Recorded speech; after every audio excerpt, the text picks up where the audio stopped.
Hey everyone, thanks for clicking on this video. I have another client interview here with Bart Breedveld. Hopefully tried not to butcher the last name. Um, Bart has been crushing the gym space in the US. He's from the Netherlands, but he's been targeting people in the US and he's been doing a great job. And yeah, he's kind enough to jump on, do a quick interview of us, your experience with CCM. Really, really appreciate you doing this, man. Give me a quick overview for people watching. Give us a quick overview of your timeline up until now. So when did you start? How's it been going? Just give us overview of the company.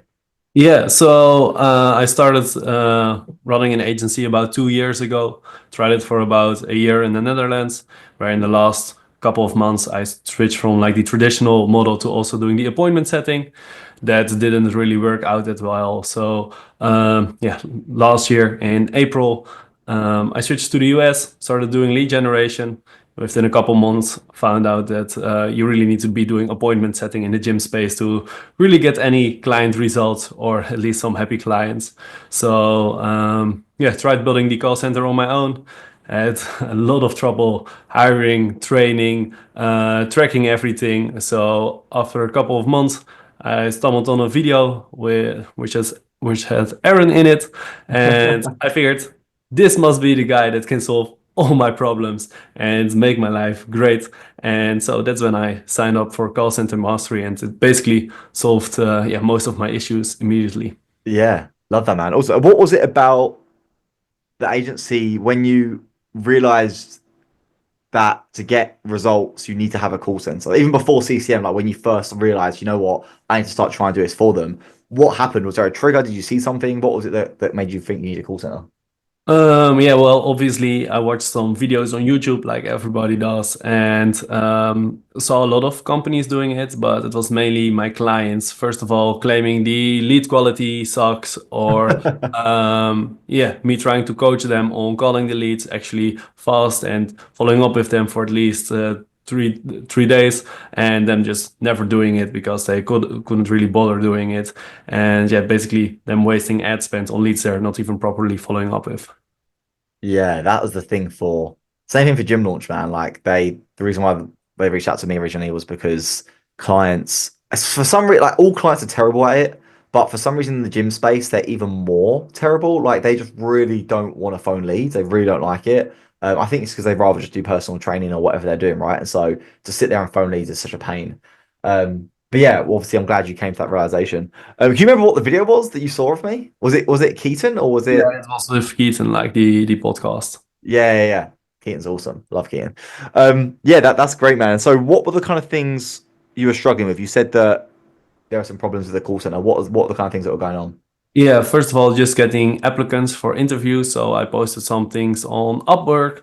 Didn't really get many applicants, so I ended up really bumping up the hourly wage to like $15 an hour to get some quality Jeez. applicants. And even with that, I didn't get that many applicants. The one that I did end up hiring, she was decent, but nothing amazing. So yeah, that was a real big issue, basically overpaying them. Then scripting, yeah, trying to figure out how to write a decent script, trying to train the appointment setter on something that I really haven't done in the US myself. So yeah, it's always kind of the disconnect. They run into situations that I don't directly have an answer for. So yeah, it's kind of just a game of guessing, trying to see if this works. And yeah, it didn't really end up performing as well as I'd hoped. Yeah, $15, man. Jesus. Are you still working with that set or have you got different sets No. now? Okay. That's about to say, dude. $15 that. Where was she from? Was she from the Philippines as well? No, see, she was like, I think she was like, she lived in Spain, but she was like originally from somewhere in Africa. She was get wow, okay, fine. Yeah, Spain it's a little bit costs a little bit more, so that makes a bit more sense. But yeah, $15 an hour, definitely overpriced for sure. Um, and so with going through the program, how have you found implementing it all? What's the easy, hard, any kind of favorite parts of the program? How's it all been going? Yeah, well, if you really make some hours for it, I think you can get it done rather quickly. So I remember firing my $15 an hour setter, kind of taking a small break before signing new clients. I signed a couple of new clients, and I really needed to find a new setter before launching their ads. So yeah, I basically went through the hiring funnel part of it first, which really is amazing. It got me my first couple of interviews like within a week of turning everything on, and I hired the first two setters within like 7 days of starting the program, which was just in time for me to start running the ads for the clients. Yeah, then setting up the reporting. To be fair, it doesn't really take that much time at first, but yeah, there are always stuff that pops up, new errors, things just not showing up like the way you want to. But if something pops up, you can always immediately go to Aaron, and he'll figure it out together, because all the data that's in there is extremely valuable for the decisions you need to be making in your business, I believe. Yeah. That's the biggest problem, honestly, with like, is that no matter what system you run, you have to maintain it. You have to like keep an eye on it and stuff. It's not if you're watching this video and you think that you can build take like a couple of hours to build something out and then just forever it's going to run perfectly.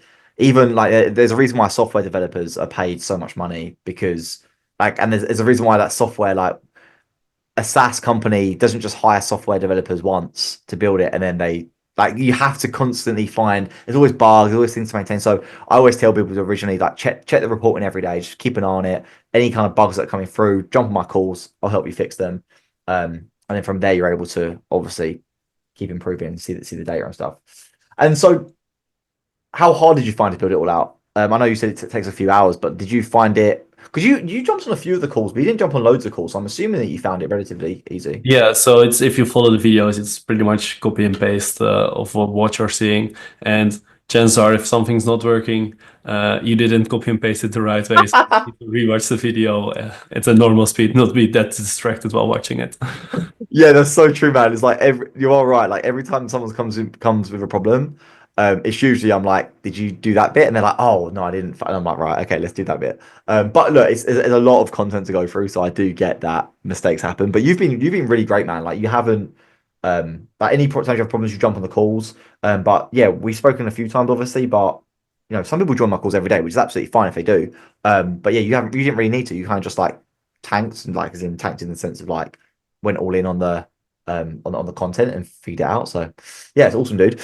Before jumping into the program, did you have any kind of worries or fears or concerns before joining? Um, well, it's a bit pricey to say, first of all.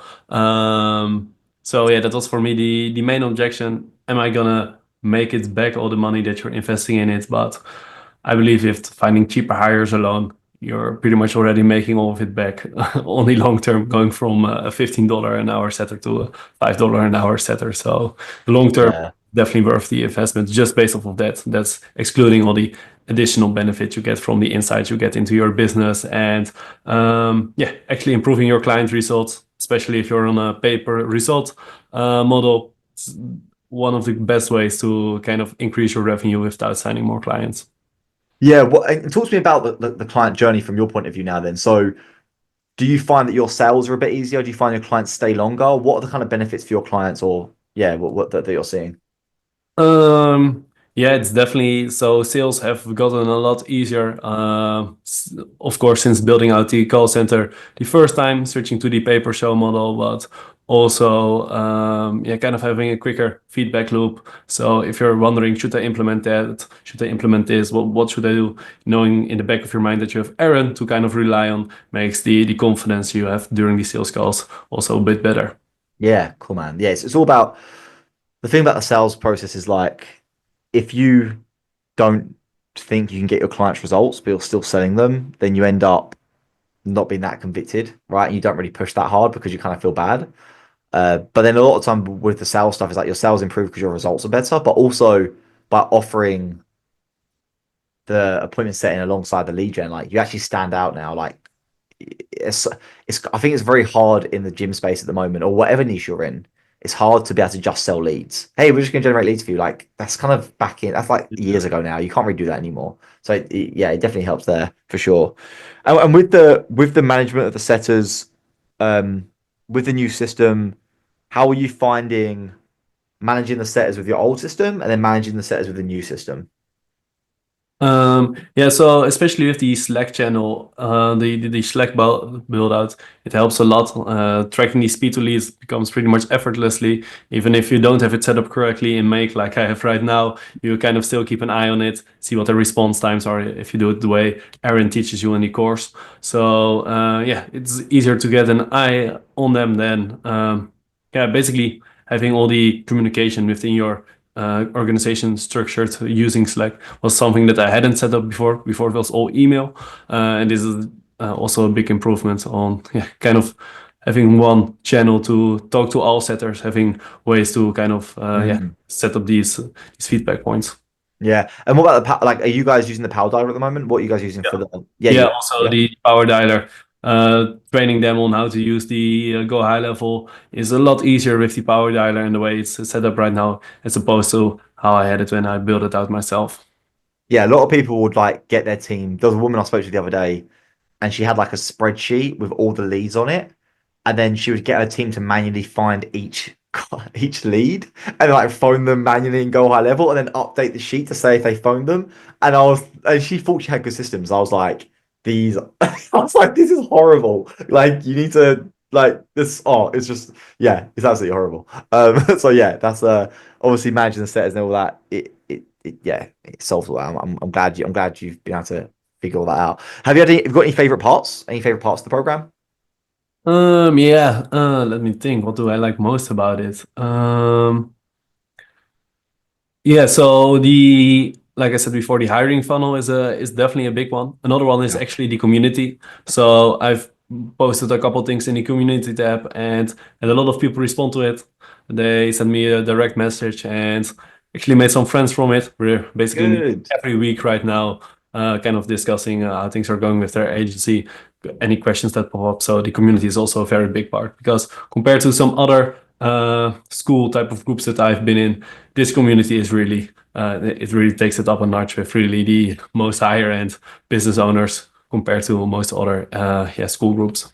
I love that, man. That's all. Yeah. The funny thing is, I didn't even mean to build a community like I did. It was just I used school for the platform just to have the stuff on there. But then what I realized as time went on was that because of the nature of the product that we've built, we don't attract like a lot of crap agencies. We usually only attract people that are really invested in their products and want to get better, right? And so naturally, these people will come together, which are all these high quality business owners, not these kind of idiots that are on in the agency space. You know, not to sound rude, but you know what you know what I mean. So yes, I'm glad you're joining the community. Yeah, that's awesome, man. I might even do a might even try and do a meetup at some point. At least a European meetup because I know you're in the Netherlands, right? So it'd be good to do like a get everyone down to London or something and try and do like a or maybe somewhere else in Europe. That'd be pretty cool. Yeah, I think the community part is definitely growing. It's definitely looking good. Yeah, man, this has been great. In terms of if anyone's watching this video and they're on the fence, they're not too sure if they want to go ahead with it. They you know maybe they think, oh, my call center's already pretty good. I probably don't need this. What would you say to anyone that's potentially there? Um, yeah, I definitely say just join it. Make sure to join it. You're gonna find out. Even if you think you already have everything set up pretty good, I think the cost of not knowing what you don't know is maybe a lot bigger than you expect it to be. So yeah, make sure to join it. That way you can actually track everything, see where the main bottlenecks are, and improve your client retention as much as you want. Yeah, love that, man. Thanks for that. How long have you? I've actually got to check. How long have you been in CCM for now? It's been like eight months. No, no, not that long. When did you join? Like September. You joined September. those 6 months, Six something. months. 6 months, dude. Yeah, I love that. I think that's always important because I never mentioned that. I should start mentioning that on these calls because it if someone stays for a month or 2 months, that's different from someone staying 6 months. You know, Yeah. it obviously shows that it's working, which is great. So yeah, but dude, like I said, really appreciate you jumping on and doing this. Um, yeah, you know where I am. Come join the coaching calls. If you get stuck on anything else, come join. More than happy to help you. And I'll see you in the community, man. Yeah, man. Sounds good. Cheers. Thank you.